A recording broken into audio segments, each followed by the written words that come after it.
Today on the Packers Report, we're going to look at the money that Green Bay has after releasing Jaire Alexander and answer this question. Will the Packers be making a big move after this release? Will they be using some of that money for the 2025 NFL season and give a little bit more bolstering to this roster in their quest to win a Super Bowl? Speaking of winning Super Bowls, this is my Super Bowl currently in the month of June.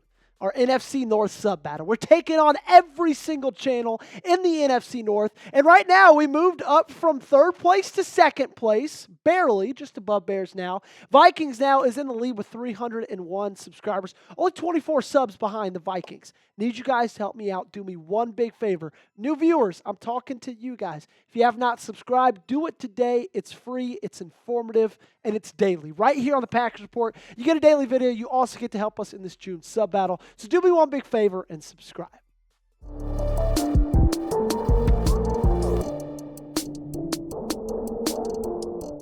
Alrighty, as we all know, unless you are living under a rock, Jaire Alexander was released Monday morning. It was early Monday morning. In fact, I was still asleep when the move happened.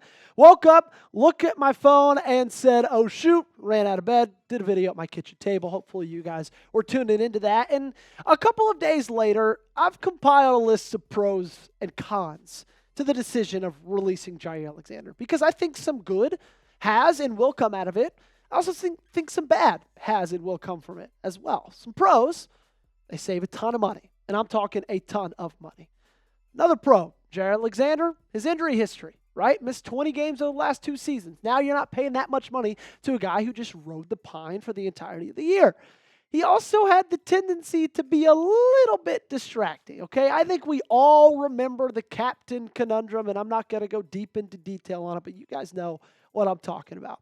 However, when you're releasing a player that's that good, there are still some cons because when he is healthy, big if and big when, he is elite, okay? He also was generally liked in the cornerback and defensive back room. I saw Keyshawn Nixon's Instagram post after Jaire was released, and it broke my heart. And then another con is you got to look at the CB depth chart after his release, and there's still some good players, but there's just not a ton of depth. Let's start by talking money, though, okay? Because if you're not talking money, I don't want to talk. And the Packers are taking on Jaire Alexander's full dead cap hit this year instead of spreading it out per source. This is something new that came out yesterday. That's what Brian Gutekunst was referencing, according to Over the Cap. That number is $17.043182 million. Then Jason from Over the Cap tweeted out, this was on Monday, the Alexander release really should have happened months ago. Packers have just over $17 million in dead money for this. Will be split as $7.5 million in 25 and $9.5 million in 26.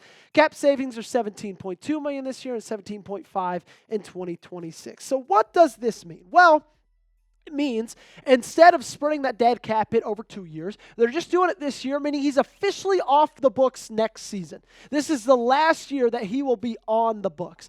And essentially, Green Bay has about $10 million less in cap space than originally reported, right?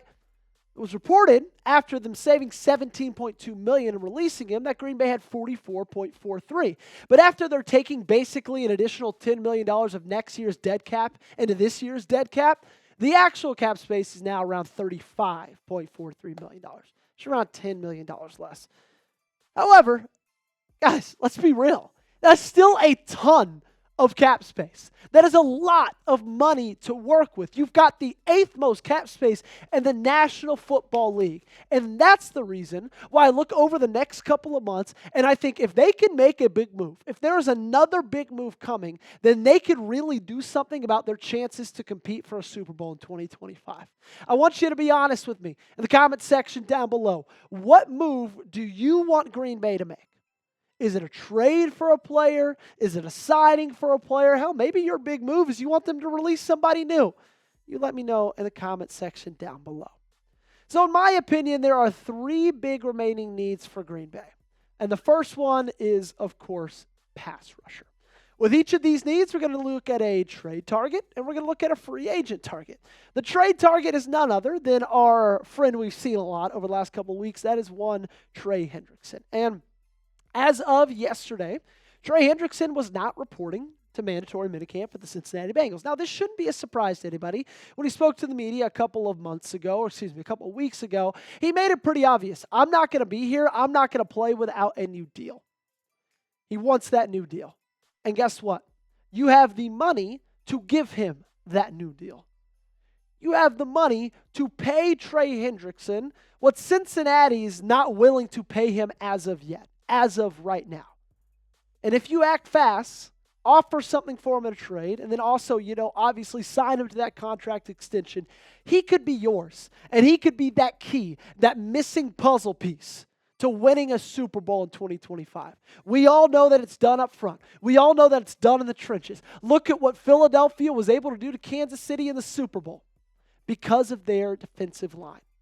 Right now, you got a good one. Trey Hendrickson makes it a great one. The free agent option, who I still would be pretty happy with, although he's not going to give you near the production, he's not near the star value that Trey Hendrickson is Matthew Judon. Now, he's getting a little bit older, right?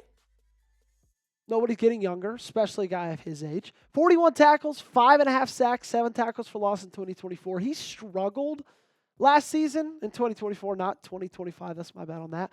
But that's because he didn't play on a good defense. Like, the Falcons' pass rush was one of the worst in the National Football League.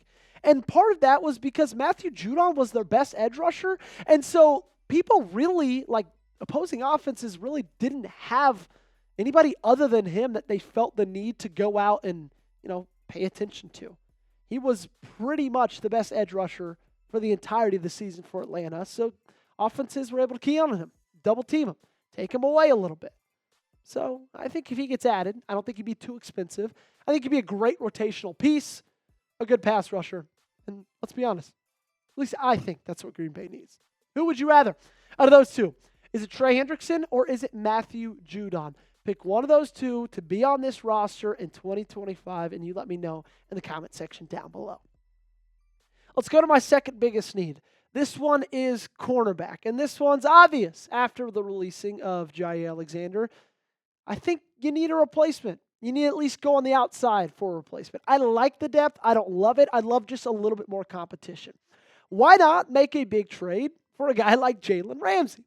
Now, we talked about this yesterday. He's expensive.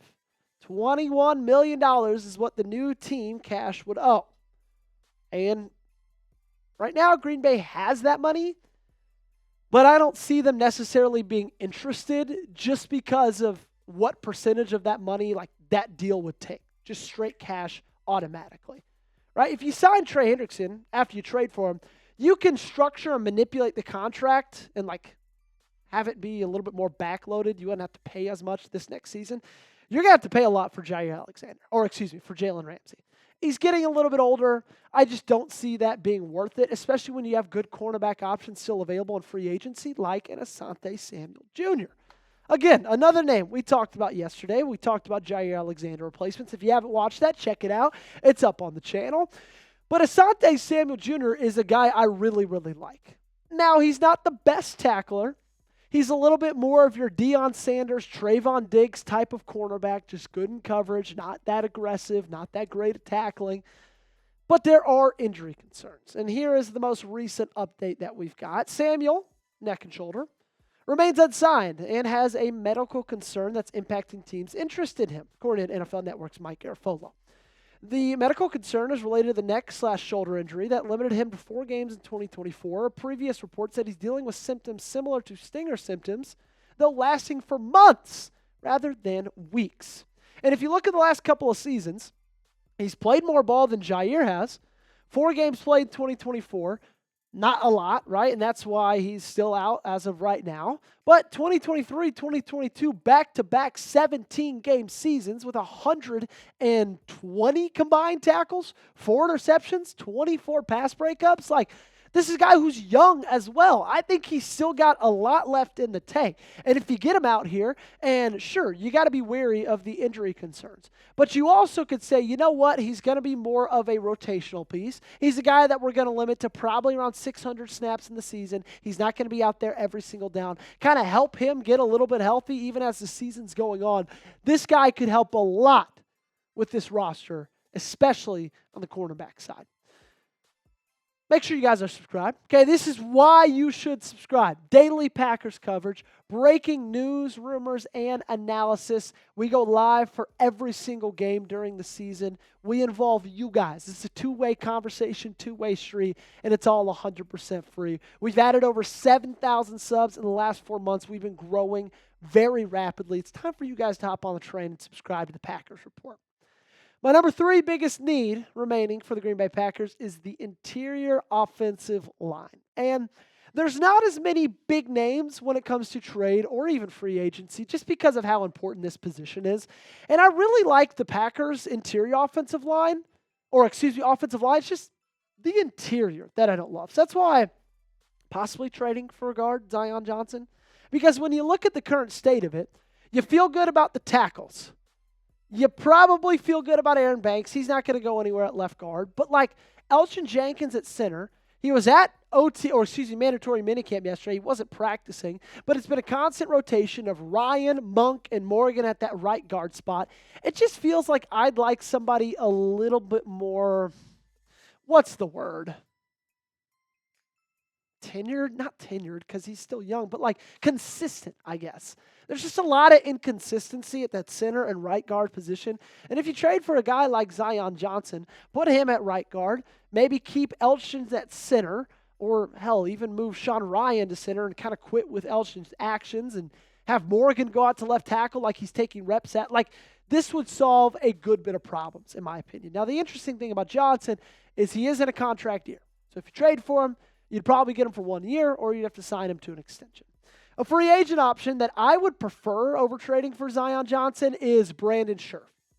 Spent last season with the Jaguars, 17 games played, didn't allow a single sack. Now he's getting a little bit older. He's getting a little bit more weathered. But like this, to me, just feels like an awesome competition piece for camp. If Elgton Jenkins is still not going to continue to show up, if you're not going to get that situation figured out with his finances, with his contract, bringing in Brandon Scherff to be another camp body and be another competition piece in the interior of that offensive line and a depth piece, if you get into the 2025 season, just kind of sounds like a good idea if you're talking about depth at a really, really important position and position group on the football field.